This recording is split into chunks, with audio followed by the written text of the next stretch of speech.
लेकिन संडामर्क ने कहा महाराज ये बालक हैं, छोटे छोटे, छोटा बालक है, ये कुछ समय बाद सही हो जाएगा। आज फिर से संडामर्क गुरुकुल ले गए महाराज। अब 6 महीने बाद जब ध्रुव जी महाराज वहां से प्रहलाद जी महाराज 6 महीने बाद आते हैं, तो आज हिरण्यकश्यप डर डर के अपने बालक को उठा रहा है। पहले तो तुरंत उठा लिया था, आज डरते हुए उठाया और अपनी गोद में बिठा लिया। कहता है बेटा ये बता कि अब तू 6 महीने में कौन सी शिक्षा लेकर के आए, क्या सिखाया है। आज प्रहलाद जी महाराज कहते हैं पिताजी आज तो मैं बहुत सुंदर शिक्षा लेके आया, यदि आप सुनेंगे ना तो आप रह नहीं सकेंगे। अच्छा बेटा तो सुनाओ। तब यहाँ पर महाराज आज नौधा भक्ति सुनाते हैं।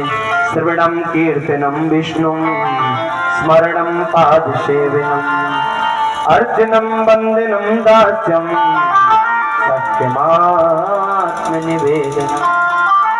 और बेटा व्यास जी महाराज की नौधा भक्ति और यहाँ पर गोस्वामी तुलसीदास जी में महाराज की नौधा भक्ति, सिर्फ एक भक्ति में ये कहते हैं श्रवण, और वो क्या कहते हैं प्रथम भक्ति संतन कर संगा, प्रथम भक्ति संतन कर संगा, प्रथम भक्ति संतन कर संगा, प्रथम भक्ति संतन कर संगा, प्रथम भक्ति संतन कर संगा, दूसर गति मम कथा प्रसंगा, दूसर गति मम कथा प्रसंगा।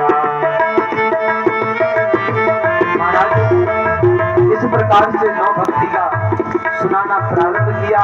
नौ भक्ति हुई थी, ऐसे उठाया प्रहलाद जी को पृथ्वी पर पटक दिया और अपने सैनिकों से कहा इस कुलद्रोही को जाकर के समाप्त कर दो। किसको? इस कुलद्रोही को, यदि ये रहेगा तो ये पूरे परिवार को समाप्त करा देगा, समाप्त कर दो। अब जो सैनिक खड़े थे वो डर रहे थे, क्यों? आज ये गुस्से के कारण कह रहा है कि इसको समाप्त कर दो, है तो इसका एक बेटा, यदि हम मार देंगे तो ये हमारे पूरे परिवार को ही समाप्त कर देगा। जब सैनिक आगे नहीं बढ़े तो स्वयं हिरण्यकश्यप आया और प्रहलाद जी महाराज को महाराज पर्वतों से फेंका गया। आज भगवान ने पृथ्वी को आदेश दिया, अरे पृथ्वी मेरा जो बालक है 4.5 वर्ष का, उसको कुछ होना नहीं चाहिए, यदि उसको कुछ हो गया तो तुम पृथ्वी में रहने के लायक नहीं रहोगी। वहीं पर पृथ्वी माता प्रकट हो जाती है और प्रहलाद जी महाराज को गोद में लेकर के भगवान को दे देती है। सज्जनों, प्रहलाद जी महाराज को काल कोठरी में बंद किया गया, जहां पर हजारों सांप बंद थे। आज पहले तो डरे प्रहलाद जी, फिर सोचते हैं देखो तो ये तो एक फन वाला सर्प है, मेरे प्रभु तो जिसके हजारों फन उसकी शेष की सैया पर सोते हैं। ऐसे भाव रखने पर सज्जनों वो सर्प भी प्रहलाद जी महाराज की सेवा कर रहे थे। महाराज प्रहलाद जी महाराज को समुद्र में फेंका गया। भगवान ने समुद्र को आदेश दिया कि मैं राम नहीं हूँ, कि मैं 3 दिन तक विनती करता रहा, मैं कृष्ण हूँ, मैं तुम्हें क्षण भर में समाप्त कर दूंगा, मेरे पुत्र को कुछ नहीं होना चाहिए। समुद्र प्रकट हो जाता है और प्रहलाद जी महाराज को लेकर के भगवान को दे देता। महाराज सब कुछ कर लिया लेकिन प्रहलाद जी की मृत्यु नहीं हुई। उसी समय उनकी जो बहन थी जिसका नाम था हुंडा, बोलो राधे राधे, बाद में उसका नाम होलिका पड़ा। हुंडा, उसने कहा भैया तुम बड़े चिंतित हो, क्या बात है? उनका जब से मेरा बेटा उत्पन्न हुआ ना तब से मेरी चिंता बढ़ गई है। अच्छा क्यों? उनका ये भगवान का भजन कर रहा है। उन्होंने कहा ठीक है ऐसा करो कि तुम लकड़ियों की व्यवस्था करो।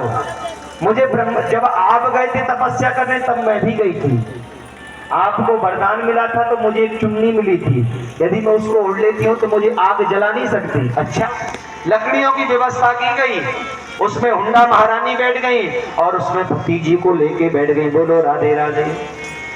अब बैठ गई, आग लगाई गई। सज्जनों, जब आग लगाई गई तो आग जब जैसे जली, भगवान ने माया का आदेश दिया और आज धीरे धीरे करके हुंडा महारानी जलने लगी।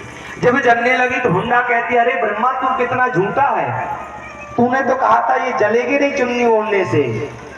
ब्रह्मा जी ने कहा मैंने ये थोड़ी ना कहा था कि भगवान के भक्त को जलाओ, ये थोड़ी ना कहा था।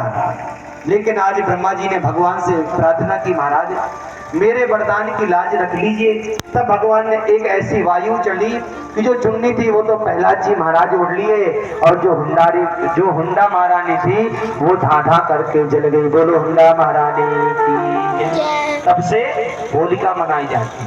अब हुंडा तो जल गई, अब प्रहलाद जी महाराज उसी राख में बैठे हुए हैं और उंगली घुमा घुमा के देख रहे हैं उस राख में। हिरण्यकश्यपु ने कहा इसमें तू क्या कर रहा है? प्रहलाद जी ने कहा पिताजी इसमें मेरी बुआ थी, इसमें मेरी बुआ थी, मैं उस बुआ को ढूंढ रहा हूँ कि बुआ कहाँ चली गई। बेटी तो थी इसी में, लेकिन मैं उस बुआ को ढूंढ रहा हूँ कि बुआ कहीं कहाँ है। उन्होंने कहा एक तो मेरी बहन थी, तुमने उसको भी समाप्त कर दिया।